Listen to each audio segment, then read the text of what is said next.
الحمد لله الحمد لله رب العالمين. نحمده ونستعينه ونستغفره ونستهديه ونؤمن به ونتوكل عليه ونعوذ بالله من شرور أنفسنا ومن سيئات أعمالنا.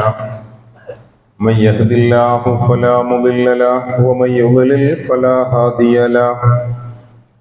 واشهد ان لا اله الا الله وحده لا شريك له واشهد ان محمدا عبده ورسوله ارسله بالهدى ودين الحق ليظهره على الدين كله ولو كره المشركون. اللهم صل على محمد وعلى ال محمد كما صليت على إبراهيم وعلى آل إبراهيم إنك حميد مجيد. وبارك على محمد وعلى آل محمد كما باركت على إبراهيم وعلى آل إبراهيم إنك حميد مجيد. ما بعد فإن خير الكلام كلام الله وخير الهدي هدي محمد صلى الله عليه وسلم وشر الأمور محدثاتها وكل بدعة ضلالة. أيها الناس أوصيكم وإياي أولا بتقوى الله. أعوذ بالله من الشيطان الرجيم.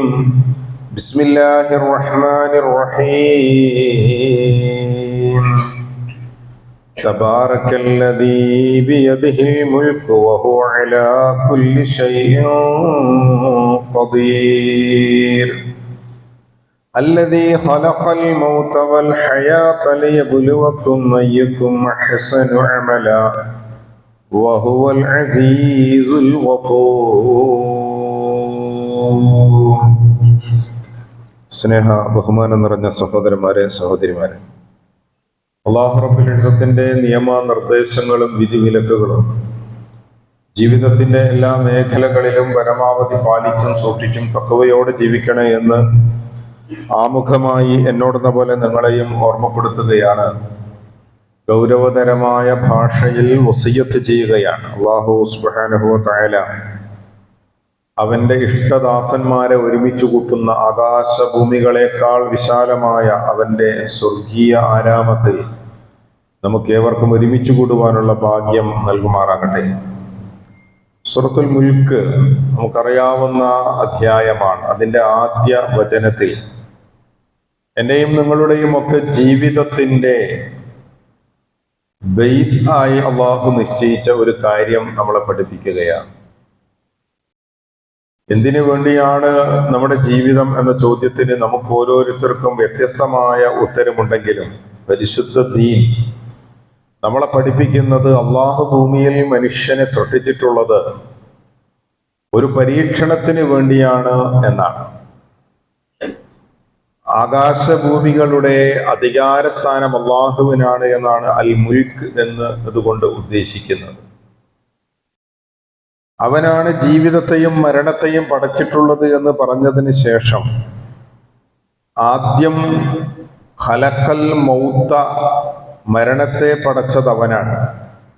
വൽ ഹയാത്ത, ജീവിതത്തെയും, ലിയബ്ലുവക്കും അയ്യക്കും അഹ്സനു അമല, ആരാണ് ജീവിതത്തിൽ ഏറ്റവും നല്ല രൂപത്തിൽ കർമ്മങ്ങൾ ചെയ്യുന്നത് എന്ന് പരീക്ഷിക്കുവാൻ വേണ്ടി എന്നാണ്. പരീക്ഷണമാണ് ജീവിതം എന്നത് വിശ്വാസിക്ക് നല്ല ബോധ്യമുണ്ടാകുമ്പോൾ മാത്രമേ ജീവിതത്തിൽ അവൻ അഭിമുഖീകരിക്കുന്ന എല്ലാ വിഷയങ്ങളിലും, അത് നന്മയാകാം തിന്മയാകാം, കാരണം രണ്ട് അർത്ഥത്തിലും പരീക്ഷണമുണ്ടാകും എന്ന് അള്ളാഹു ഓർമ്മപ്പെടുത്തിയിട്ടുണ്ട്. വല നബ്ലുവക്കും എന്ന് പറഞ്ഞ അള്ളാഹു പറഞ്ഞത് ബിശ്ശർരി വൽ ഖൈർ, ഷർറ് കൊണ്ടും ഖൈറ് കൊണ്ടും, നന്മ കൊണ്ടും തിന്മ കൊണ്ടും അള്ളാഹു ജീവിതത്തിൽ പരീക്ഷിക്കുന്നതാണ്. അപ്പൊ ഓരോ മനുഷ്യനും കടന്നു പോകുന്ന അവസ്ഥകൾ ഒരു പരീക്ഷണമാണ് എന്ന ബോധ്യത്തിൽ എത്തുമ്പോഴാണ് ആ അവസ്ഥകളെ എങ്ങനെ വിനിയോഗിക്കണം എന്ന് ചിന്തിക്കുകയും ആ അർത്ഥത്തിൽ അതിനെ മുന്നോട്ട് കൊണ്ടുപോവുകയും ചെയ്യുന്നത്. അള്ളാഹു ആർക്കെങ്കിലും ആദരവും ബഹുമാനവും നൽകുന്നത് കൊണ്ട് ചില അനുഗ്രഹങ്ങൾ നൽകിയേക്കാം. എന്നാൽ അള്ളാഹു ആരെയെങ്കിലും നിന്ദിക്കുവാനോ അല്ലെങ്കിൽ അള്ളാഹു ആരെയെങ്കിലും അപമാനിക്കുവാനോ ഏതെങ്കിലും തരത്തിൽ പ്രത്യേകമായ നഷ്ടങ്ങളോ കോട്ടങ്ങളോ നൽകുകയില്ല. വിശുദ്ധ ഖുർആനില് ഫഅമ്മൽ ഇൻസാനു ഇദാ മബ്തലാഹു റബ്ബുഹു ഫഅക്റമഹു വനഅമ. അല്ലാഹു ആദരവ് നൽകുന്നത്, നിഅമത്ത് നൽകുന്നത് ഒരു പരീക്ഷണത്തിന്റെ അടിസ്ഥാനത്തിലാണ് എന്ന് പറയുന്നു. പക്ഷെ അള്ളാഹുവിന് ആരോടെങ്കിലും പ്രത്യേകം ഇഷ്ടമുള്ളത് കൊണ്ടാണ് എന്ന് വിചാരിക്കേണ്ടതില്ല.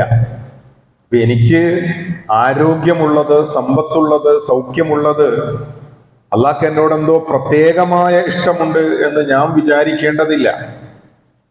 പക്ഷെ ചിലരങ്ങനെ വിചാരിക്കും. ഫയഖൂലു റബ്ബീ അക്രമൻ, പടച്ചോൻ എന്നോടെന്തോ വലിയ ബഹുമാനവും ആദരവുണ്ട് എന്ന് അവൻ പറയുന്നതാണ്. وأما إذا ما ابتلاه فقدر عليه رزقه فيقول ربي أهانن. പടച്ചോൻ എന്നോടെന്തോ വിരോധമുണ്ട്, എന്നെ അപമാനിച്ചു എന്ന് പറയുന്നത് അപ്പോഴാണ്. ഞാൻ ആഗ്രഹിക്കുന്നതിൽ എന്തെങ്കിലുമൊക്കെ കുറവ് വരുമ്പോ, വിഭവങ്ങളിൽ ചുരുങ്ങുമ്പോ, എന്റെ ആവശ്യങ്ങൾ പൂർത്തീകരിക്കുവാൻ പാകത്തിന് കാര്യങ്ങൾ എനിക്ക് ലഭിക്കാതെ പോകുമ്പോ ഞാൻ എന്താണ് പടച്ചോനോട് ചെയ്തത് എന്ന് ചോദിക്കുന്ന ആളുകളാണ്. സത്യത്തിൽ ഇത് രണ്ടും പഠിപ്പിക്കുന്നത് എന്താ? മനുഷ്യന്റെ ജീവിതത്തിന്റെ എല്ലാ അവസ്ഥകളും പരീക്ഷണമാണ് എന്നാണ്. പക്ഷെ നമ്മുടെ ഭാഷ വേറെയാണ്. നിങ്ങൾ ആളുകളോട് സംസാരിച്ചു നോക്കൂ. വലിയ കടം കൊണ്ട് ബുദ്ധിമുട്ടുന്നവൻ പറയുന്ന ഭാഷ, പടച്ചോൻ എന്തോ എന്നെ പരീക്ഷിക്കുകയാണ്. നല്ല വേദനയുള്ള രോഗം വരുമ്പോൾ മാത്രമാണ് അവൻ പറയുന്നത് വല്ലാത്തൊരു പരീക്ഷണത്തിലാണ് പെട്ടിരിക്കുന്നത്. അങ്ങനെ രോഗങ്ങളും കടങ്ങളും സാമ്പത്തിക ബുദ്ധിമുട്ടുകളും വേദനകളും കുടുംബ പ്രശ്നങ്ങളും ഒക്കെ മനസ്സിനെയും തലച്ചോറിനെയും ജീവിതത്തെയും വല്ലാതെ പ്രയാസപ്പെടുത്തുമ്പോൾ മാത്രം പുറത്തു വരുന്ന ഒരു ഭാഷയാണ് പടച്ചോൻ എന്നോട് വല്ലാത്തൊരു പരീക്ഷണമാണ് എന്നിലേക്ക് ഇറക്കിയിരിക്കുന്നത് എന്ന് പറയുന്നത്. സത്യത്തിൽ അതേ അളവിൽ അവന്റെ നാവിൽ നിന്ന് വരേണ്ടതായിരുന്നു. അവൻ ആരോഗ്യമുണ്ടാകുമ്പോൾ, സമ്പത്തുണ്ടാകുമ്പോൾ, സൗഖ്യമുണ്ടാകുമ്പോൾ ഇതും അള്ളാഹു എന്നെ പരീക്ഷിക്കുകയാണ് എന്ന തോന്നലും എന്ന സമീപനവും അവനിൽ ഉണ്ടാകുമ്പോഴാണ് അവന് വിജയിക്കാൻ കഴിയാന്നാണ്. ഇവിടെയാണ് നമ്മൾ പരാജയപ്പെട്ടു പോകുന്നത്. നമുക്ക് ഓരോന്നിന്റെയും വില അറിയുന്നത് അത് നഷ്ടപ്പെടുമ്പോഴാണ്. കഴിഞ്ഞ ദിവസം ഒരാൾ പറഞ്ഞിട്ടുണ്ട്, വൃക്ക രോഗികളുടെ എണ്ണം വർദ്ധിക്കുകയാണ്. വൃക്ക നഷ്ടപ്പെട്ടവന് പകരം വൃക്ക കൊടുക്കാം. ആ വൃക്ക പ്രവർത്തിക്കുന്നത് നമ്മൾ ഇന്ന് വൃക്ക രോഗിയല്ല എങ്കിൽ 100% പ്രവർത്തിക്കുന്ന വൃക്കയുടെ 24% മാത്രമേ മാറ്റിവെച്ച വൃക്ക പ്രവർത്തിക്കുള്ളൂ എന്നാണ്. ഡയാലിസിസ് രോഗികൾ ഇഷ്ടം പോലെ നമുക്കിടയിൽ, നമ്മുടെ കുടുംബത്തിൽ, അയൽപക്കങ്ങളിൽ, നാടുകളിലുണ്ട്. ഒരിടത്തും അതിന്റെ സംവിധാനങ്ങൾ മതിയാകാതെ പോവാണ്. ആ ഡയാലിസിസ് സംവിധാനം പോലും പ്രവർത്തിക്കുന്നത് കേവലം 16-17% മാത്രമാണെന്നാണ്. അപ്പൊ വൃക്ക മനോഹരമായി പ്രവർത്തിക്കുന്ന ഒരു മനുഷ്യന്റെ ഉള്ളിലുള്ള അതിന്റെ സൗകര്യങ്ങളും സംവിധാനങ്ങളും അത് നഷ്ടപ്പെടുന്നത് വരെ നമുക്ക് ബോധ്യപ്പെടൂല. എല്ലാ അർത്ഥവും എല്ലാ നിഅമത്തുകളും അങ്ങനെ തന്നെയാണ്. സത്യത്തിൽ ഈ നിഅമത്തുകളെല്ലാം അള്ളാഹു നമുക്ക് എന്തിനാ നൽകിയത് എന്ന ചോദ്യത്തിനാണ് ഞാൻ ആദ്യം പറഞ്ഞത് ലിനബ്ലുവക്കും. നിങ്ങൾ എന്ത് നന്ദിയാണ് അള്ളാഹുവിനോട് കാണിക്കാൻ പോകുന്നത്? പടച്ചോന് നമ്മളൊരു പൈസയും കൊടുക്കേണ്ടതില്ല. ഭൂമിയിൽ നമ്മൾ അനുഭവിക്കുന്ന അനുഗ്രഹങ്ങൾക്കൊന്നും അള്ളാഹു പണം ചോദിക്കാറില്ല. പക്ഷേ ഇവയെല്ലാം അള്ളാഹു നമ്മളിൽ നിന്ന് തന്നെ നഷ്ടപ്പെട്ടവരെ കാണിച്ചെന്ന് നമ്മളെ പരീക്ഷിക്കുന്നതാണ്. ആ പരീക്ഷണം റസൂലുള്ളാഹി സ്വല്ലല്ലാഹു അലൈഹി വസല്ലം പറയുന്ന ഒരു ഹദീസിൽ അത് നമുക്ക് വിശദീകരിച്ചു തരുന്നുണ്ട്. 3 രോഗികൾക്ക് അല്ലാഹു സുബ്ഹാനഹു വ തആല മലക്കിനെ പറഞ്ഞയച്ച് നൽകുന്ന അനുഗ്രഹമായിട്ടാണ് അത് പഠിപ്പിക്കുന്നത്. ആ 3 രോഗികൾ, അവർക്ക് രോഗികൾ എന്ന് പറയാൻ പറ്റൂല, ചില പരീക്ഷണങ്ങളിലൂടെ ഇപ്പൊ കണ്ണ് കാണാത്ത ഒരാളെയാണ് അതിൽ പരിചയപ്പെടുത്തുന്നത്. അൽ അഅമ, കണ്ണിന്റെ കാഴ്ച അത്രമേൽ വലുതാണ് എന്ന് നമുക്ക് ബോധ്യപ്പെടണമെങ്കിൽ കാഴ്ച നഷ്ടപ്പെടുമ്പോഴാണ് അത് തിരിച്ചറിയാം. ഒന്നും കാണാൻ പറ്റാത്തൊരവസ്ഥ വരുമ്പോഴാണ് തിരിച്ചറിയാം. കണ്ണ് കാണാത്ത ഒരാളുടെ അടുത്തേക്ക് മലക്കിനെ പറഞ്ഞേക്കുന്നുണ്ടെന്നാണ്. മലക്ക് ചോദിക്കുന്നുണ്ട്, നിങ്ങൾക്ക് എന്താണ് വിഷയം, നിങ്ങൾക്ക് എന്താണ് ആഗ്രഹം? അദ്ദേഹം ആദ്യം പറഞ്ഞത് കണ്ണിന്റെ കാഴ്ച തന്നെ. ആ കാഴ്ച തിരിച്ചു കൊടുക്കുന്നു. അദ്ദേഹത്തിന് ഏറ്റവും ഇഷ്ടപ്പെട്ട ഒരു ഒരു ഒരു സമ്പത്ത് എന്നുള്ള നിലക്ക് അദ്ദേഹത്തിന് പശുവിനെ നൽകുന്നു എന്നാണ്. അങ്ങനെ ഒരു ഗർഭിണിയായ പശുവിനെ നൽകുന്നു. രണ്ടാമത്തെ ഒരാള്, അദ്ദേഹത്തിന് തലയിൽ മുടിയില്ല, കഷണ്ടിയാണ്. കഷണ്ടിയുള്ള ആളുകൾ എപ്പോഴും മുടിക്ക് വേണ്ടി ആഗ്രഹിച്ചുകൊണ്ടിരിക്കും. അപ്പൊ മുടി കിട്ടിയാൽ നന്നായിരുന്നു എന്ന് പറയുകയും മുടി നൽകുകയും അദ്ദേഹത്തിന് ഗർഭിണിയായ ഒരു ഒട്ടകത്തെ നൽകുകയും ചെയ്യുന്നു എന്നാണ്. മൂന്നാമത്തെ ആള് കുഷ്ഠരോഗിയാണെന്നും വെള്ളപ്പാണ്ടാണെന്നും രണ്ടും പറയപ്പെടുന്നു. രണ്ടായിരുന്നാലും അത് പരിഹരിക്കപ്പെടുന്നു. മൂന്നാമതായി അദ്ദേഹത്തിന് ഗർഭിണിയായ ഒരു ഒട്ടകം നൽകുന്നു. ഇതാണ് ഒരു പരീക്ഷണമായി നൽകപ്പെട്ട 3 വ്യക്തികളെ പറ്റി റസൂലുള്ളാഹി സ്വല്ലല്ലാഹു അലൈഹി വസല്ലം പറഞ്ഞു തരുന്ന ചരിത്രം. കാലങ്ങൾ കഴിയുകയാണ്. പിന്നീട് ഇവർക്ക് നൽകപ്പെട്ട ഈ സമ്പത്ത് വർദ്ധിക്കുകയാണ്. എന്നിട്ട് ഇവരുടെ സമീപനം എങ്ങനെ, അവരുടെ കാഴ്ചപ്പാടും മനസ്സും ജീവിതവും ഒക്കെ മാറുന്നത് എങ്ങനെ എന്ന് പഠിപ്പിക്കുകയാണ്. കുറെ കാലങ്ങൾക്ക് ശേഷം ഇവരുടെ അടുത്തേക്ക് മലക്ക് ചെല്ലുന്നുണ്ട്. എന്നിട്ട് 2 പേരോട് ചോദിക്കുന്ന ചോദ്യത്തിന്, ആവശ്യത്തിന് അവർ പ്രതികരിക്കുന്ന രീതി ഹദീസുകളിലൂടെ പഠിപ്പിക്കുന്നുണ്ട്. ആദ്യം സമീപിക്കുന്നത് ഈ തലമുടി നഷ്ടപ്പെട്ട ആളുടെ അടുത്തേക്കാണ്.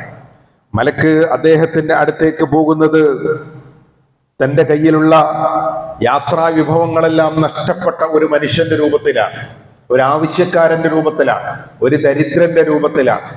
പക്ഷേ അദ്ദേഹം തന്റെ സമ്പത്തിൽ നിന്ന് നൽകാൻ തയ്യാറാകുന്നില്ലെന്ന് മാത്രമല്ല, ഇതൊക്കെ കഴിഞ്ഞ കാലത്ത് അനുഭവിച്ച ദുരന്തങ്ങളെ മറക്കുകയും നിലവിൽ വന്നു ഭവിച്ച അനുഗ്രഹങ്ങൾ, ആ അനുഗ്രഹദാതാവിനെ വിസ്മരിക്കുകയും അദ്ദേഹം പറയുന്നുണ്ട്, ഇതൊക്കെ എനിക്ക് പാരമ്പര്യമായി കിട്ടിയതാണ്. അങ്ങനെ രണ്ടാമത്തെ കുഷ്ഠരോഗിയുടെ അടുത്തേക്ക് പോകുമ്പോഴും അതേ പ്രതികരണം നൽകുന്നു. പക്ഷെ മൂന്നാമത്തെ ഒരാൾ പറഞ്ഞ ഒരു വാക്ക് മാത്രം ഇവിടെ ഉദ്ധരിക്കുകയാണ്. അദ്ദേഹത്തിന്റെ അടുത്തേക്ക് ചെന്ന് ഈ മലക്ക് തന്റെ ദാരിദ്ര്യവും തന്റെ കഷ്ടപ്പാടും ആവശ്യപ്പെടുമ്പോ അദ്ദേഹം തിരിച്ചു പറയുന്നുണ്ട്, ഞാൻ ഫഖദ് കുന്തു അഅമ, ഞാനൊരു കണ്ണ് കാണാത്ത ആളായിരുന്നു. ഫറദ്ദല്ലാഹു ബസരി, അല്ലാഹു എനിക്ക് കാഴ്ച തിരിച്ചു നൽകിയിട്ടുണ്ട്. വഫഖീറൻ, ഞാനൊരു ദരിദ്രനായിരുന്നു. ഫഖദ് അഗ്നാനി, പിന്നീട് എനിക്ക് ധന്യത അല്ലാഹു നൽകിയിട്ടുണ്ട്. അതുകൊണ്ട് നിങ്ങൾ ഇപ്പോൾ ഒരു ആവശ്യക്കാരനാണ്, നിങ്ങൾക്ക് എന്റെ സമ്പത്തിൽ നിന്ന് ഇഷ്ടം പോലെ എടുക്കാം. ഈ 3 പേർക്കും അവർക്ക് നൽകപ്പെട്ട ആടായാലും ഒട്ടകമായാലും പശുവായാലും ആ സമ്പത്ത് വർദ്ധിച്ച് ഇഷ്ടം പോലെ ആയതിനു ശേഷവും അള്ളാഹു നൽകിയതാണ് എന്ന ബോധത്തിൽ ഉറച്ചു നിൽക്കുന്ന ഈ മനുഷ്യനോട് മലക്ക് പറയുന്ന ഒരു വാക്കുണ്ട്. അദ്ദേഹം പറയാണ്, അംസിക്ക് മാലക്, ഈ സമ്പത്തിന് ആവശ്യപ്പെട്ട് വന്ന ഞാൻ അത് കൊണ്ടുപോകുന്നില്ല, അത് നിങ്ങൾ തന്നെ വെച്ചോളൂ. നിങ്ങൾ 3 പേരും പരീക്ഷിക്കപ്പെടുകയായിരുന്നു.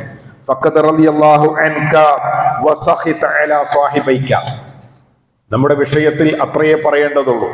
അള്ളാഹു നമുക്ക് നൽകുന്ന സമ്പത്ത്, അത് നൽകുന്നത് അവനാണ്. അതെപ്പോഴെങ്കിലും നഷ്ടപ്പെടുന്നുണ്ടെങ്കിൽ അവിടെയും പരീക്ഷണമാണ്. ഇത് രണ്ടും പരീക്ഷണമാണെന്ന് തിരിച്ചറിയുമ്പോൾ അള്ളാഹുവിന്റെ ഇഷ്ടത്തിനനുസരിച്ച് ചെലവഴിക്കുവാനും ആവശ്യക്കാർക്ക് നൽകുവാനും ഒരു മനസ്സുണ്ടാകുമ്പോഴാണ് അത് നന്ദി ബോധത്തിലേക്ക് എത്തുന്നത്. അള്ളാഹു നൽകുന്നതിൽ ക്ഷമിക്കുമ്പോഴാണ് അള്ളാഹുവിന്റെ പരീക്ഷണത്തിൽ നമ്മൾ വിജയിക്കുന്നത്. ഈ 2 അവസ്ഥയും നമുക്കറിയാം. മനുഷ്യനെ സംബന്ധിച്ചിടത്തോളം ഖുർആൻ ഈ 2 അവസ്ഥകളെയും പരിചയപ്പെടുത്തുന്നത് സൂറത്തു അൽ ബഖറയിൽ നമ്മൾ ധാരാളമായി കേൾക്കുന്ന ഒരായത്താണ്. വലനബ്ലുവന്നകും ബിഖൗഫിൻ മിനൽ ജൂഇ വനഖ്സിൻ മിനൽ അംവാലി വൽ അൻഫുസി വസ്സമറാത്ത്. നിങ്ങൾക്ക് രോഗം കൊണ്ട് പരീക്ഷണം ഉണ്ടാകും, ഭയം കൊണ്ട് പരീക്ഷണം ഉണ്ടാകും, നഷ്ടങ്ങൾ കൊണ്ട് പരീക്ഷണം ഉണ്ടാകും. അപ്പോഴൊക്കെയും ഫബശ്ശിരി സ്വാബിരീന അല്ലദീന ഇദാ അസാബത്തുഹും മുസീബ ഖാലൂ ഇന്നാ ലില്ലാഹി വ ഇന്നാ ഇലൈഹി റാജിഊൻ. അവിടെ വിശ്വാസിയുടെ ഒരു സമീപനത്തിന്റെ പ്രഖ്യാപനമുണ്ട്. പടച്ചോൻ തന്നതാണ്, നഷ്ടപ്പെട്ടത് അവൻ തിരിച്ചെടുത്തതാണ്. ഇങ്ങനെ ജീവിതത്തിന്റെ എല്ലാ അവസ്ഥകളിലും അള്ളാഹുവെ നീ നൽകിയതാണ്, നീ തിരിച്ചെടുക്കുന്നതാണ് എന്ന ഒരു മാനസികാവസ്ഥയിൽ എത്തുമ്പോൾ മാത്രമാണ് നമുക്ക് പരീക്ഷണങ്ങളെ അതിജയിക്കാൻ കഴിയുന്നത്. ഇല്ലെങ്കിൽ ചില ആളുകൾ നന്ദികെട്ട വർത്തമാനങ്ങൾ പറയും. ഒരിക്കലും അവർക്ക് സമൂഹത്തിൽ ആവശ്യക്കാരിലേക്ക് തങ്ങളുടേത് കൂടി നൽകണമെന്ന തോന്നലുണ്ടാവില്ല. ചില ആളുകളോടൊക്കെ പിരിവ് ചോദിച്ചാൽ കാണാലോ, ഞാന് കഷ്ടപ്പെട്ടുണ്ടാക്കിയ പൈസയാണ്, അങ്ങനെ ചോദിക്കുമ്പോൾ എടുത്തു തരാനുള്ളതല്ല, അല്ലെങ്കിൽ നിങ്ങളുടെ ആവശ്യത്തിന് നൽകാനുള്ളതല്ല. സത്യത്തിൽ ആലോചിച്ച് നോക്കൂ, അയാളെക്കാൾ കഷ്ടപ്പാടുള്ള ആളുകളുണ്ട്, അവർക്കൊന്നും അള്ളാഹു നൽകിയിട്ടില്ല. അയാളെക്കാൾ സാമർഥ്യമുള്ള, ബിരുദമുള്ള, വിദ്യാഭ്യാസമുള്ള, മിടുക്കുള്ള ആളുകൾ ഉണ്ടാകാം, അവർക്കൊന്നും അള്ളാഹു വാരിക്കോരി നൽകിയിട്ടില്ല. എന്നാൽ നൽകപ്പെട്ടവൻ അതൊരു പരീക്ഷണമാണെന്ന് തിരിച്ചറിയാതെ ഞാൻ എന്റെ സാമർഥ്യം, എന്റെ കഷ്ടപ്പാട് എന്ന് എപ്പോഴെങ്കിലും ഹൈലൈറ്റ് ചെയ്ത് പറയുന്നുണ്ടെങ്കിൽ അത് പരാജയത്തിന്റെ വാക്കാണ്. പരിശുദ്ധ ഖുർആനില് ജീവിതത്തിന്റെ നൈമിഷികതയെ പറ്റി, അതല്ലെങ്കിൽ ക്ഷണികതയെ പറ്റി വിവരിക്കുന്ന സൂറത്തുൽ ഹദീദിലുള്ള ഒരു ആയത്തുണ്ട്. അതുകൂടി നമ്മുടെ മനസ്സിൽ ഈ സമയത്ത് ഉണ്ടാകേണ്ടതുണ്ട്. എല്ലാം പെട്ടെന്ന് പെട്ടെന്ന് തീർന്നു പോകുന്ന അവസ്ഥകളാണ് മനുഷ്യ ജീവിതത്തിലുള്ളത്. ഓരോ അവസ്ഥകളും വിശുദ്ധ ഖുർആൻ അതിനെ വിശദീകരിക്കുന്നത് 3-4 പദപ്രയോഗങ്ങൾ കൊണ്ടാണ്. ഇൽമു അന്നമൽ ഹയാത്തു ദുനിയ ലഅബും വലഹും വസീനത്തും വതഫാഖുറും ബൈനക്കും വതകാസുറും ഫിൽ അംവാലി വൽ ഔലാദ്. ഇത്രയേ ഉള്ളൂ ജീവിതം. ഇൽമു, നിങ്ങൾ മനസ്സിലാക്കണം, അന്നമൽ ഹയാത്തു ദുനിയ, ജീവിതം എന്ന് പറയുന്നത്, ഇഹലോകത്തെ ജീവിതം എന്ന് പറയുന്നത് ലഅബുൻ, ഒന്ന് കളിയാണ്. ചെറുപ്പത്തില് നമ്മൾ ജനിച്ച ഉടനെ ആ ബാല്യം എന്ന് പറയുന്നത് കളി മാത്രമായിരിക്കും. എന്ത് കിട്ടിയാലും കളിക്കണം, ടോയ്സ് കിട്ടിയാൽ കളിക്കണം, എപ്പോഴും കളിക്കണം, തിന്നാ കളിക്കാന്നല്ലാതെ കുട്ടികൾക്ക് വേറെ ചിന്ത ഉണ്ടാവില്ല. രണ്ടാമത് ഖുർആൻ പറഞ്ഞത് ലഹുവൻ, ആ ബാല്യം കഴിഞ്ഞാൽ പിന്നെ ഒരല്പം കൗമാരത്തിലേക്ക് കടക്കുമ്പോൾ വിനോദത്തോടെയുള്ള കളിയായിരിക്കും, അതായിരിക്കും അവന് താല്പര്യം. അപ്പൊ പിന്നെ പല വിനോദങ്ങളിലും ഏർപ്പെടുക എന്നതായിരിക്കും ആ സമയത്തുള്ള താല്പര്യം എന്നാണ്. പിന്നെ കുറച്ചുകൂടി ഒരു യൗവനത്തിലേക്ക് പ്രവേശിക്കുമ്പോൾ വസീനത്തുൻ, നല്ല മുടി വേണം, നല്ല ഷൂ വേണം, നല്ല പാന്റ് വേണം, നല്ല ഷർട്ട് വേണം, അങ്ങനെ ഭംഗിയും അതേപ്രകാരം തന്നെ ആസ്വാദനവും അവൻ ആഗ്രഹിക്കുകയാണ്. ഈ 3 അവസ്ഥകൾ കടന്നു പോകുമ്പോഴേക്ക് പിന്നീട് വിവാഹവും സന്താനങ്ങളൊക്കെ ആയിത്തീരാണ്. അപ്പോഴാണ് പിന്നെ അവന്റെ ഉള്ളിൽ മറ്റൊരു ഒരു ആഗ്രഹം കടന്നു വരുന്നത്. വതഫാഖുറും ബൈനക്കും, എന്റെ ഭാര്യയെ കണ്ടോ, എന്റെ മക്കളെ കണ്ടോ, അല്ലെങ്കിൽ സമ്പത്ത് കണ്ടോ, ജോലി കണ്ടോ എന്നൊക്കെ പറയുന്ന ഒരവസ്ഥയിലേക്ക് മനുഷ്യനെത്തുന്നതാണ്. വതകാസുറും ഫിൽ അംവാലി വൽ ഔലാദ്. ഇങ്ങനൊക്കെ ജീവിതം നിങ്ങൾ ആലോചിച്ച് നോക്കൂ. ഇങ്ങനെ ഓരോ അവസ്ഥകളിലൂടെയും കടന്നുപോയി നമ്മൾ വാർദ്ധക്യത്തിലെത്തുന്നതാണ്. തന്റെ മക്കളുടെ ജോലിയോ തന്റെ മക്കളുടെ അവസ്ഥയോ പെരുമ നടിക്കുന്നതിലേക്ക്, ഫഖ്റ് നടിക്കുന്നതിലേക്ക് അവനെ എത്തിക്കുന്നതാണ്. അതോടുകൂടി അവന്റെ ജീവിതം അങ്ങനെ തീർന്നു പോവാണ്. ഈ 3-4 അവസ്ഥകളിലൂടെ ജീവിതം അങ്ങനെ കഴിഞ്ഞു പോവാണ്. എന്നിട്ട് അള്ളാഹു പറയുന്ന ഒരു വാക്കുണ്ട്, കമസലി ഗൈസ്, ഒരു മഴ പെയ്തതുപോലെയേ ഉള്ളൂ ജീവിതം. അജബൽ കുഫാർ, കർഷകരെ അത്ഭുതപ്പെടുത്തി. എന്ത്? നബാത്തുഹു, ആ മഴ മുഖേന ഭൂമിയിൽ നിന്ന് മുളച്ചു വന്ന ചെടികൾ, അത്രയേ ഉള്ളൂ. ആ ചെടികൾ അത് ഉണങ്ങാൻ അധിക കാലമൊന്നും വേണ്ട. നല്ലൊരു വെയിൽ വന്നാൽ മഴ മുഖേന ഉണ്ടായ പുല്ലുകളും ചെടികളൊക്കെ അങ്ങോട്ട് ഉണങ്ങിപ്പോവും. തന്നെയാണ് ജീവിതം. ഇന്നലെ എന്നതുപോലെ ബാല്യവും യൗവനവും കൗമാരമൊക്കെ അങ്ങനെ കടന്നുപോകും. രോഗമുണ്ടാകാം, ആരോഗ്യമുണ്ടാകാം, സമ്പത്തുണ്ടാകാം, ദാരിദ്ര്യം ഉണ്ടാകാം, കഷ്ടപ്പാടുണ്ടാകാം. ഇതിലൂടെ ഒക്കെ കടന്നു പോകുമ്പോഴും ഇതൊക്കെ പരീക്ഷണമാണ് എന്നൊരു തിരിച്ചറിവ് എന്റെയും നിങ്ങളുടെ ജീവിതത്തിൽ ഉണ്ടെങ്കിൽ എല്ലാറ്റിനെയും നേരിടാൻ പറ്റും. പതറിപ്പോവില്ല. സമ്പത്തുണ്ടെങ്കിലും നമ്മൾ പതറിപ്പോവില്ല, കടമുണ്ടെങ്കിലും പതറിപ്പോവില്ല. ഒരുപക്ഷെ കടം വന്ന് പ്രയാസപ്പെടുന്ന അവസ്ഥയിലായിരിക്കും ഞാൻ സമ്പന്നതയിൽ ജീവിക്കുമ്പോൾ എത്ര സുഖമായിരുന്നു എന്ന് ബോധ്യപ്പെടുക. സമാധാനത്തോടെ ജീവിക്കുമ്പോൾ എന്തെങ്കിലുമൊക്കെ ഒരു പ്രശ്നം വരുമ്പോഴാണ് എത്ര സമാധാനത്തോടെയാണ് ഞാൻ ജീവിച്ചതെന്ന് ബോധ്യപ്പെടുക, അല്ലെ? ജോലി നഷ്ടപ്പെട്ട് വരുമാനം മുട്ടി കുടുംബം പട്ടിണിയിലേക്ക് നീങ്ങുമ്പോഴാണ് ഇന്നലെ വരെ വരുമാനം ഉണ്ടായിരുന്ന എനിക്ക് എത്ര സുഖമായിരുന്നു, ജോലി എത്ര അനുഗ്രഹമാണ് എന്ന് ബോധ്യപ്പെടുക. ഞാൻ നേരത്തെ പറഞ്ഞ പോലെ നമ്മൾ ഇന്ന് അനുഭവിക്കുന്ന ഓരോ ശാരീരിക അനുഗ്രഹങ്ങളും അത് എത്രമേൽ വലുതാണ് എന്ന് ബോധ്യപ്പെടണമെങ്കിൽ അത് നഷ്ടപ്പെട്ടു തുടങ്ങണം. കണ്ണിന്റെ കാഴ്ച നഷ്ടപ്പെട്ടു തുടങ്ങണം, കാതിന്റെ കേൾവി നഷ്ടപ്പെട്ടു തുടങ്ങണം, വൃക്കയുടെ പ്രവർത്തനം പതുക്കെ പതുക്കെ കുറഞ്ഞു തുടങ്ങണം, ശ്വാസം മുട്ട് അനുഭവപ്പെടണം. ഒരു ദിവസം 25,920 പ്രാവശ്യം നമ്മൾ ശ്വസിക്കുന്ന വായുവിന്റെ വിലയൊന്നറിയാം. അങ്ങനെ ഓരോന്നും അങ്ങനെയാണ്. ജീവിതത്തിന്റെ ഓരോ നിമിഷങ്ങളും കടന്നു പോകുമ്പോ അല്ലാഹു സുബ്ഹാനഹു വ തആല ഈ ഭൂമിയിൽ നമുക്ക് നൽകി വെച്ചിട്ടുള്ള ഈ മനോഹരമായ സംവിധാനങ്ങളുടെ അനുഗ്രഹങ്ങൾ നമ്മൾ ബോധ്യപ്പെട്ടുകൊണ്ടിരിക്കുകയാണ്. അവസാനം ജീവിതത്തിന്റെ വില അറിയണമെങ്കിൽ ആ ജീവിതം നഷ്ടപ്പെടുന്ന മരണത്തിലേക്ക് എത്തണമെന്നാണ്. ഏതായിരുന്നാലും പ്രിയപ്പെട്ടവരെ, ഈ പരീക്ഷണത്തെ എല്ലാം നമ്മൾ അതിജയിക്കേണ്ടത്, നേരിടേണ്ടത് നന്ദി ബോധത്തോടെ ആയിരിക്കണം, സ്വബറോടുകൂടി ആയിരിക്കണം, അതേപ്രകാരം തന്നെ ശുക്രോടുകൂടി ആയിരിക്കണം എന്നതാണ് നമ്മൾ മനസ്സിലാക്കേണ്ടത്. അവർക്കാണ് വിജയം. എപ്പോഴാ പരീക്ഷണം വിജയിക്കുക? പരീക്ഷയിൽ അള്ളാഹു ആവശ്യപ്പെട്ട മാർക്ക് കിട്ടുമ്പോൾ, അല്ലെങ്കിൽ ഒരു പരീക്ഷയിൽ നമ്മളൊരു കുട്ടിയെ വിജയിപ്പിക്കുക, നമ്മുടെ ചോദ്യങ്ങൾക്ക് നമ്മൾ പ്രതീക്ഷിക്കുന്ന ഉത്തരം നൽകുമ്പോഴാണ്. ശരി, അള്ളാഹു നമുക്ക് നൽകിയ ഈ ജീവിതത്തിൽ നമ്മൾ വിജയിക്കുന്നത് അള്ളാഹു എന്തൊന്നാണോ ഈ ജീവിതം കൊണ്ട് നമ്മളിൽ നിന്ന് തിരിച്ചുത്തരം ആവശ്യപ്പെടുന്നത് അത് കൊടുക്കുമ്പോഴാണ്. അത് മരണത്തോടുകൂടി നമുക്ക് നൽകാൻ കഴിയണം. അള്ളാഹു സുബ്ഹാനഹു വ തആല ആ രൂപത്തിൽ ജീവിതത്തിന്റെ ഓരോ രംഗത്തും, എല്ലാ അവസ്ഥകളിലും ആ പരീക്ഷണങ്ങളെ അള്ളാഹു പ്രതീക്ഷിക്കുന്ന, അല്ലെങ്കിൽ അള്ളാഹു നമ്മളിൽ നിന്ന് ആവശ്യപ്പെടുന്ന ഉത്തരം നൽകുന്ന സത്യവിശ്വാസികളിൽ നമ്മെ എവരെയും ഉൾപ്പെടുത്തി അനുഗ്രഹിക്കുമാറാകട്ടെ. ഏതൊരു പരീക്ഷണത്തെയും അത് നേരത്തെ ഞാൻ പറഞ്ഞതുപോലെ ഹൈറാകാം, ഷറാകാം. വിശുദ്ധ ഖുർആനില് ഒരു അധ്യായത്തിന്റെ തുടക്കം തന്നെ അല്ലാഹു സുബ്ഹാനഹു വ തആല ഈമാൻ കൊണ്ടുള്ള പരീക്ഷണത്തെ പറ്റി പറയുന്നുണ്ട്. ആ പരീക്ഷണം കൊണ്ട് മാത്രമാണ് എല്ലാ അവസ്ഥകളിലും, ഈമാൻ കൊണ്ട് മാത്രമാണ് നമുക്ക് രക്ഷപ്പെടുക. ഈമാൻ ഉണ്ട് എന്ന് പറഞ്ഞത് കൊണ്ട് മാത്രം അഹസിബന്നാസ്, ജനങ്ങൾ വിചാരിക്കുന്നുണ്ടോ, അയ്യുത്രക്കു, അവര് ഉപേക്ഷിക്കപ്പെടുമെന്ന്, യഖൂലു ആമന്ന, അവര് ഞങ്ങള് ആമന്ന എന്ന് പറഞ്ഞു വന്നത് കൊണ്ട് മാത്രം വഹും ലാ യുഫ്തനൂൻ, ഒരു പരീക്ഷണവും നൽകാതെ എന്ന് പറയുന്നുണ്ട്. അപ്പൊ മുഅ്മിനീങ്ങളാകുമ്പോ കുറച്ചുകൂടി പരീക്ഷണങ്ങൾ കൂടുന്നതാണ്. ഈമാൻ കൊണ്ട് മാത്രമാണ് ഇവയെല്ലാം അതിജയിക്കാൻ പറ്റൂ. ഇല്ലെങ്കിൽ തോറ്റുപോകും. ഇല്ലെങ്കിൽ അള്ളാഹുവിന്റെ മുമ്പിൽ അള്ളാഹുവിൽ ഉള്ള വിശ്വാസം കൊണ്ട് അതിജയിക്കുന്നവനേക്കാൾ അങ്ങേയറ്റം പരാജയപ്പെട്ടു പോകുന്നവർ പലരും ഉണ്ട്. അവർ ടെൻഷൻ അടിച്ച് ഒരു തുണ്ടം കയറിലും ഒരു കുപ്പി വിഷത്തിലും റെയിൽവേ ട്രാക്കിലും കൊണ്ടുപോയി ജീവിതം അവസാനിപ്പിക്കുന്നവരുണ്ട്. ജീവിതത്തിൽ പരാജയപ്പെട്ടു പോകുന്നവര്, പരലോകത്തും പരാജയപ്പെട്ടു പോകുന്നവര്, പിടിച്ചു നിൽക്കാൻ കഴിയാത്തവര്, എല്ലാ പരീക്ഷണങ്ങളും എന്റെ കൂടെ എന്റെ അള്ളാഹു ഉണ്ട് എന്ന ബോധ്യത്തിൽ നിന്ന് മാത്രമേ നമുക്ക് അതിജയിക്കാൻ പറ്റൂ. പടച്ചോൻ തന്നത് പടച്ചോൻ പരിഹരിക്കുമെന്ന ബോധ്യത്തിൽ നിന്ന് മാത്രമേ നമുക്ക് അതിജയിക്കാൻ പറ്റൂ എന്നാണ്. അതുകൊണ്ട് വലഖദ് ഫതന്നല്ലദീന മിൻ ഖബ്ലിഹിം ഫലയഅലമന്നല്ലാഹുല്ലദീന സദഖൂ വലയഅലമന്നൽ കാദിബീൻ. ആരാണ് സത്യം പറയുന്നത്, ആരാണ് കളവ് പറയുന്നത് എന്ന് അള്ളാഹുവിന് ബോധ്യപ്പെടുന്നത് വരെ പരീക്ഷണങ്ങൾ ഉണ്ടാവുന്നതാണ്. ആ പരീക്ഷണത്തില് നമ്മൾ പറഞ്ഞ ലാ ഇലാഹ ഇല്ലല്ലാഹ് അള്ളാഹുവിന് അത് സത്യമാണ് എന്ന് ബോധ്യപ്പെടുത്തുന്ന രൂപത്തില് നമ്മുടെ ജീവിതം കൊണ്ട് നന്ദി ബോധത്തോടെയും ക്ഷമയോടുകൂടിയും അതിജയിക്കുവാൻ അല്ലാഹു സുബ്ഹാനഹു വ തആല നമുക്ക് ഏവർക്കും തൗഫീഖ് നൽകി അനുഗ്രഹിക്കുമാറാകട്ടെ.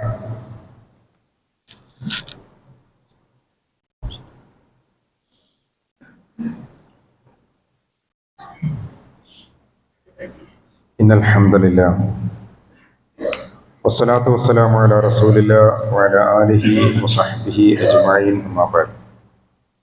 അയ്യുഹന്നാസ് ഉസിക്കും സാനിയം ബിത്തഖ്വല്ലാഹ്. ഒരിക്കൽ കൂടി അള്ളാഹുവിനെ സൂക്ഷിച്ച് ജീവിക്കണേ എന്ന് എന്നോടെന്ന പോലെ നിങ്ങളെയും ഓർമ്മിപ്പിക്കുകയാണ്. ജീവിതം ഒരു പരീക്ഷണമാണ് എന്നും ആ പരീക്ഷണത്തെ ബോധപൂർവം നേരിടുമ്പോൾ മാത്രമാണ് നമുക്ക് വിജയിക്കാൻ പറ്റുള്ളൂ എന്നുമാണ് ഇതുവരെ പറഞ്ഞു വന്നത്. നമ്മുടെ സമ്പത്തില്, നമ്മുടെ ശരീരത്തില്, നമ്മുടെ മക്കളില്, നമ്മുടെ കുടുംബത്തില് ഒക്കെ ഈ പരീക്ഷണങ്ങൾ കടന്നു വരാം. നേരത്തെ ഞാൻ സൂചിപ്പിച്ചതുപോലെ അല്ലാഹു സുബ്ഹാനഹു വ തആല പറഞ്ഞ വാക്കിനെയാണ് പരീക്ഷിക്കുന്നത്. അയ്യഖൂലു ആമന്ന, അല്ലാത്തവരെ പരീക്ഷിക്കേണ്ട കാര്യമില്ല. അപ്പൊ പരീക്ഷണം ഏറ്റവും കൂടുതൽ വരുന്നത് വിശ്വാസികൾക്കായിരിക്കും. ആ അർത്ഥത്തിൽ പ്രവാചകന്മാരുടെ ചരിത്രം നമ്മുടെ മുമ്പിലുണ്ട്. കാരണം വിശ്വാസികളാണ് എന്ന് പറയുമ്പോഴേക്ക് ഒന്നുകൂടി അള്ളാഹു ആ പറയുന്ന വാക്കിനെ പരീക്ഷിക്കുന്ന മഹാന്മാരായ പ്രവാചകന്മാരുടെ ചരിത്രം വിശുദ്ധ ഖുർആൻ പറയുന്നിടത്തൊക്കെ നമുക്ക് കാണാൻ കഴിയുന്നത് സമ്പത്ത് നൽകി പരീക്ഷിച്ചവരുണ്ട്, ദാരിദ്ര്യം നൽകി പരീക്ഷിക്കപ്പെട്ടവരുണ്ട്, രോഗം നൽകി പരീക്ഷിക്കപ്പെട്ടവരുണ്ട്, അപകടങ്ങളിലും പ്രതിസന്ധികളിലും അകപ്പെട്ട പ്രവാചകന്മാർ നമുക്ക് കാണാം. അങ്ങനെ ആകെ 25 പ്രവാചകന്മാരുടെ ചരിത്ര ഖുർആൻ പറയുന്നു. പക്ഷെ നമ്മൾ ഇന്ന് നമ്മുടെ ജീവിതത്തിൽ അഭിമുഖീകരിക്കുന്ന എല്ലാ വിഷയങ്ങളെയും എടുത്തു നോക്കിയാലും അവയിൽ ഏതെങ്കിലും ഒരു പോയിന്റിലൊക്കെ ഇത്തരം പ്രവാചകന്മാരെ നമുക്ക് കാണാനാണ്. അതുകൊണ്ടാണ് പ്രവാചകന്മാർ മാതൃകാ പുരുഷന്മാരാണ് എന്ന് പറയുന്നത്. അവരെങ്ങനെയാണ് ഇതിനെ നേരിട്ടത് എന്ന് പഠിപ്പിക്കാനാണ് ആ ടേണിംഗ് പോയിന്റിൽ അവരെ കൊണ്ടുപോയി വെച്ചത്. അത് സമ്പന്നതയിൽ ജീവിച്ച ദാവൂദ് അലൈഹിസ്സലാമും സുലൈമാൻ നബി അലൈഹി സ്വലാമും അധികാരം കൊണ്ട് ജീവിച്ച സുലൈമാൻ നബി അലൈഹി സ്വലാമും യൂസുഫ് നബി അലൈഹി സ്വലാമിനെ പോലെ, അങ്ങേയറ്റം രോഗം കൊണ്ട് പ്രയാസപ്പെട്ട അയ്യൂബ് നബി അലൈഹി സ്വലാമിനെ പോലെ, സന്താന സൗഭാഗ്യം നൽകാതെ പരീക്ഷിക്കപ്പെട്ട ഇബ്രാഹിം നബി അലൈഹി സ്വലാമിനെയും സക്കരിയ നബി അലൈഹി സ്വലാമിനെയും പോലെ, മത്സ്യവയറ്റിലകപ്പെട്ട യൂനുസ് നബി അലൈഹി സ്വലാമിനെ പോലെ, ജയിലിലകപ്പെട്ട യൂസുഫ് നബി അലൈഹി സ്വലാമിനെ പോലെ, ഈ കഥകളൊക്കെ, ഈ ചരിത്രമൊക്കെ ഖുർആൻ പറഞ്ഞു തരുന്നത് ജീവിതത്തിൽ നന്മയും തിന്മയും ഉണ്ടാകുമ്പോൾ കൂടെ അള്ളാഹു ഉണ്ട് എന്ന ബോധ്യത്തിൽ ജീവിക്കുവാനാണ്. അള്ളാഹു അനുഗ്രഹിക്കുമാറാകട്ടെ. എല്ലാ പരീക്ഷണങ്ങളെയും ആ ഒരു ആത്മബലത്തിലല്ലാതെ നേരിടാൻ പറ്റൂല. ഭൗതികമായ സംവിധാനങ്ങളൊക്കെ പരിമിതമാണ്. മനുഷ്യനെ സംബന്ധിച്ചിടത്തോളം എത്ര സംവിധാനങ്ങൾ കൊണ്ടുവന്നാലും അവന്റെ ജീവനോ ആത്മാവോ അവന്റെ പ്രതീക്ഷകളോ പൂവണിയിക്കാൻ അതൊന്നും മതിയാവൂല. എന്നാൽ ആത്മബലത്തോടെ ജീവിക്കുന്ന ഒരാൾക്ക് ലഭിക്കുന്ന ശക്തി ഭൗതികമായ മറ്റൊരു സംവിധാനം കൊണ്ടും കിട്ടാനും പോകുന്നില്ല. അള്ളാഹു ആ അർത്ഥത്തില് നല്ല ഈമാനോടുകൂടി ജീവിക്കുന്ന സത്യവിശ്വാസികളിൽ നമ്മേവരെയും ഉൾപ്പെടുത്തി അനുഗ്രഹിക്കുമാറാകട്ടെ. ജീവിതത്തിൽ അറിഞ്ഞും അറിയാതെയും സംഭവിച്ചു പോയിട്ടുള്ള എല്ലാ തെറ്റുകുറ്റങ്ങളും അള്ളാഹു വിട്ടുപുറത്ത് മാപ്പാക്കി നൽകുമാറാകട്ടെ. ലാ ഇലാഹ ഇല്ലല്ലാഹ് മുഹമ്മദ് റസൂലുള്ളാഹ് എന്ന കലിമത്ത് തൗഹീദ് നാവ് കൊണ്ട് പറയുന്നത് പോലെ ജീവിതത്തിൽ അങ്ങനെ തന്നെ പ്രാവർത്തികമാക്കുന്ന സ്വാലിഹ്യങ്ങളിലും മുത്തഖീങ്ങളിലും മുവഹ്ഹിദീങ്ങളിലും അള്ളാഹു നമ്മേവരെയും ഉൾപ്പെടുത്തി അനുഗ്രഹിക്കുമാറാകട്ടെ. ആഗോളതലത്തിൽ മുസ്ലിമീങ്ങൾ അഭിമുഖീകരിക്കുന്ന എല്ലാ പ്രതിസന്ധികളെയും അള്ളാഹുവെ തരണം ചെയ്യുവാനുള്ള ആത്മബലവും ഈമാനും എല്ലാവർക്കും നൽകി അനുഗ്രഹിക്കണമേ അള്ളാഹ്. അള്ളാഹുവെ, ഞങ്ങളിൽ നിന്ന് മരണപ്പെട്ടു പോയ ഞങ്ങളുടെ മാതാപിതാക്കൾ, ബന്ധുമിത്രാദികൾ, അവർക്കൊക്കെ നീ മഗ്ഫിറത്തും റഹ്മത്തും നൽകി അനുഗ്രഹിക്കണമേ അള്ളാഹ്. اللهم اغفر للمؤمنين والمؤمنات والمسلمين والمسلمات الأحياء منهم والأموات إنك مجيب الدعوات وقاضي الحاجات. ربنا آتنا في الدنيا حسنة وفي الآخرة حسنة وقنا عذاب النار. ربنا اصرف عنا عذاب جهنم إن عذابها كان غراما إنها ساءت مستقرا ومقاما. ربنا تقبل منا إنك أنت السميع العليم وتب علينا إنك أنت التواب الرحيم. آمين برحمتك يا أرحم الراحمين.